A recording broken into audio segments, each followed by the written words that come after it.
양소영 변호사의 상담소, 양담소를 찾아주신 여러분 환영합니다. 양소영입니다. 집단 감염이 발생한 서울 동부구치소에 코로나19 확진 판정을 받은 수용자들 일부가 정부를 상대로 손해배상 청구 소송을 냈습니다. 수용자 4명은 국가를 상대로 1인당 우선 1,000만 원씩 총 4천만 원을 청구하는 손해배상 소송장을 제출했는데요. 이들은 법무부 측에서 수용자에 대한 마스크 미지급, 확진자와 일반 수용자 간 격리조치 미흡, 그리고 구치소 내 과밀 수용 방치를 주요 청구 사유로 들었습니다. 이들은 국가로부터 배상을 받을 수 있을까요? 법무법인 승인 양소영 변호사입니다. 네, 코로나에 감염된 수용자들이 국가 배상을 받기 위해서는요, 손해배상을 청구하는 경우에 이에 대해서 입증 책임은 청구하는 사람에게 있습니다. 그러다 보니까 이와 관련한 국가의 과실, 그러니까 지금 수용자들이 주장하는 마스크 미지급, 확진자와 수용자 간의 격리조치 미흡, 그리고 구치소 내 과밀 수용 방치에 대한 국가의 과실이 있느냐에 대한 입증 책임은 청구하는 수용자들에게 있습니다. 그래서 교정당국이 이를 예방하거나 막을 수 있었는데도 이것을 못했던 것이냐, 이제 이게 중대한 과실이 있는 것이냐, 내지는 고의가 있느냐, 이게 쟁점이 될 것 같습니다. 그러면은 이제 이게 과연 가능하겠느냐, 물론 이제 이 사안에 대해서 소송 중에 여러 가지 것들이 사실관계가 나오긴 하겠지만 이와 관련한 유사 판결을 한번 찾아보고 이 사건에 대해서 한번 전망을 해볼 수가 있을 것 같은데요. 중동기 호흡 증후군 메르스 여러분 기억하시죠? 당시에 그 유족들, 그 환자의 유족들이 당시에도 국가를 상대로 손해배상을 청구했던 소송이 있어서 이 내용을 한번 찾아봤는데요. 2015년 메르스 80번 환자 유족이 정부와 병원 등을 상대로 손해배상을 당시에 제기를 했었습니다.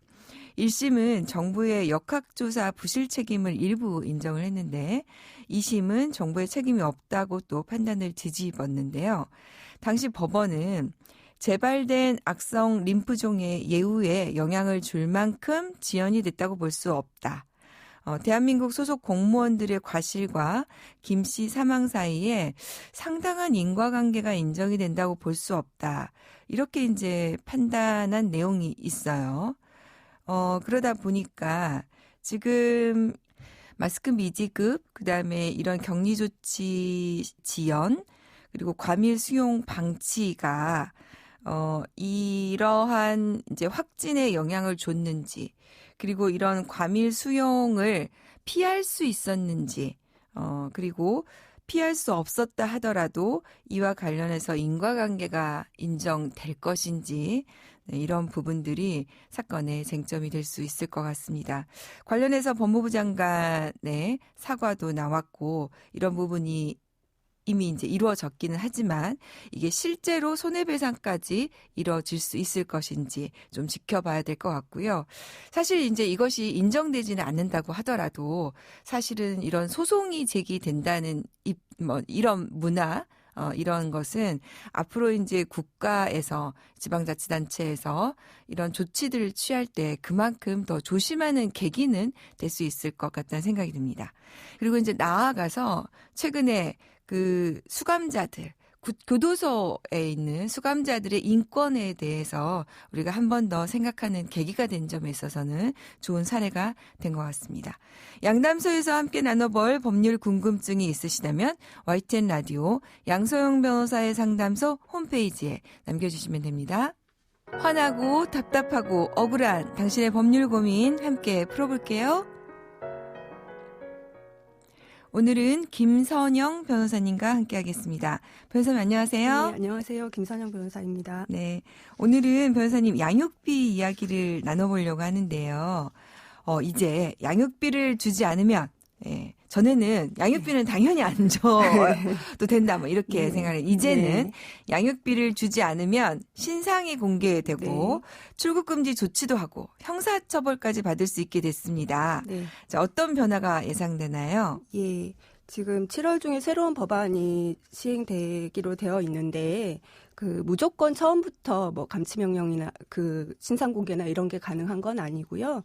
그 이행명령 이후에 감치명령이 있음에도 불구하고 그 감치 후에도 지급을 안 하시는 경우에는 그 여성가족부 장관이 법무부 장관에게 출국 금지를 신청하고 그리고 또 채권자 신청에 의해서 명단 공개, 여성가족부 장관의 명단 공개도 가능하고요.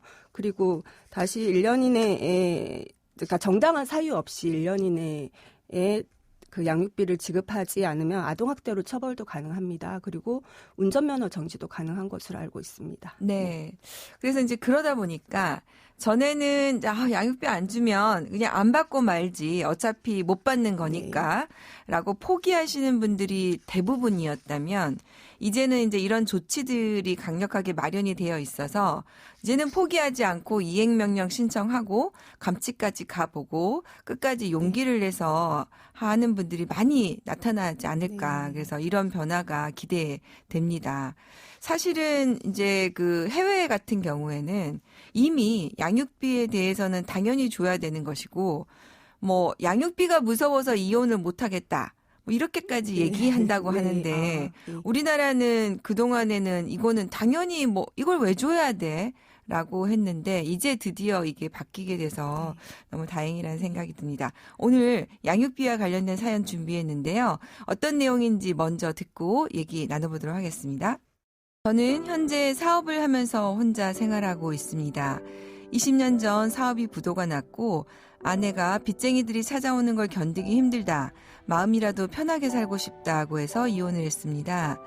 저희 부부에겐 당시 10살 된 아들이 있었고 아이는 아내가 키우기로 했죠. 저는 아이 엄마가 살 곳이라도 마련할 수 있도록 남아있는 현금을 대부분 주었고 이혼 후 저는 고시원을 전전하며 생활했습니다. 몇 년 후 아내가 아들을 데리고 재혼을 했다는 사실을 전해 들었습니다. 저는 아들이 어떻게 컸는지 궁금했지만 재혼해서 잘 살고 있는 가정에 분란이 일어날 수도 있다는 생각에 따로 연락을 하지 않았고 아이 엄마도 제게 연락을 하지 않았습니다.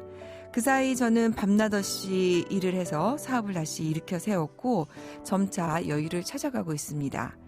그런데 얼마 전 아이 엄마로부터 아이가 10살 때부터 19살이 될 때까지 지급하지 않은 양육비를 달라고 연락이 왔습니다. 알아보니 아내는 재혼한 남자와 5년 전 이혼을 했고 경제적으로 어렵다는 것입니다. 저도 아이를 만나지 못했고 아이가 성인이 된 지도 10년이 지났는데 양육비를 지급해야 하나요? 네, 성인이 된 지 10년이 지났는데 아이의 양육비를 지급해야 하는지 질문을 주셨습니다. 이제 소멸시효와 관련된 질문이신 것 같아요. 양육비의 경우에 소멸시효는 어떻게 됩니까, 변호사님? 네. 그 양육비 같은 경우에 2007년경 이전에는 양육비에 대해서 합의를 하지 않고도 이혼이 가능하셨습니다.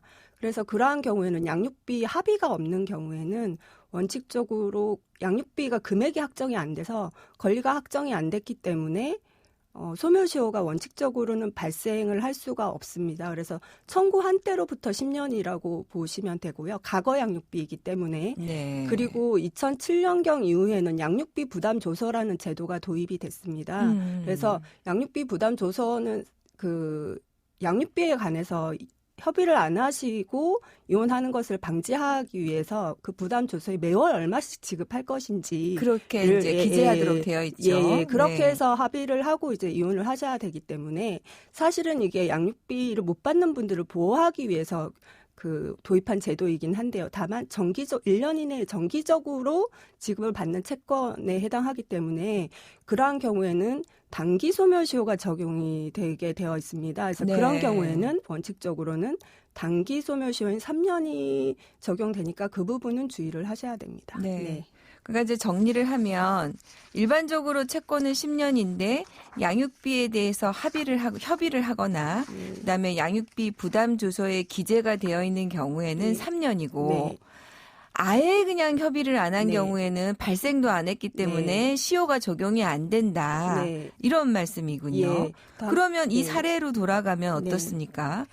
이 사례의 경우에는 이 건 같은 경우에는 2003년경에 이혼을 하셔서 그 양육비 부담 조서가 도입되기 전입니다. 그래서 양육비 자체에 대해서 이제 협의를 안 하셨기 때문에 지금 네. 사연을 보면은 협의가 됐다는 내용이 없는 것 같군요. 네네네. 그래서 10년 청구한 때로부터 그간은 행사할 수 없었기 때문에 네. 지금 청구한 때로부터 10년 의 소멸시효가 적용이 됩니다. 그래서 과거에 10년간 지급을 못하신 부분 일체에 대해서는 원칙적으로는 지급을 하셔야 됩니다. 다만 이제 네, 그러면은 협의한 적이 전혀 없기 때문에 지금 부인이 청구하고 있는 10살부터 19살이 될 때까지의 양육비에 대한 부분이 아이가 성인이 된 지 10년이 지났는데도 네. 소멸시효가 완성되지 않았다. 이렇게 볼 수 있다는 네, 거군요. 그렇습니다. 예. 네.